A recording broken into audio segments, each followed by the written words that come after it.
Hii tuko jimbo la Kwahani, mtaa kwa mtaa, vichochoro kwa vichochoro. Lengo kubwa ni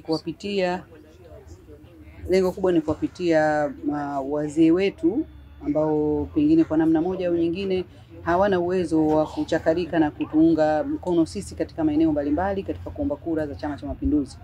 Hiyo ndo kazi iliyotufanya leo tuje, na hawa wazee wetu ni wazee ambao kwamba muda mrefu wametumika katika chama chetu.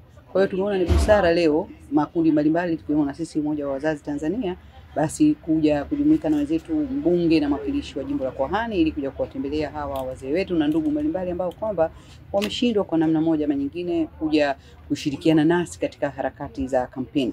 Na lengo hili litafanikisha kuona na wao kwamba hawajawekwa mbali na sisi, pamoja na kwamba wako majumbani na hawawezi kutoka kwenye harakati mbalimbali. Watajiona tuko nao pamoja, na hata hivyo tumewahamasisha na kuambia kwamba wasijione wapweke. Hata siku ya kupiga kura ikifika, tutafanya utaratibu ili na wao ambao hawawezi kwenda kwa miguu yao ama hawawezi kwa namna moja ama nyingine tuweze kuwapitia wakatimize haki na wajibu wao kupiga kura kwa chama chao cha Mapinduzi.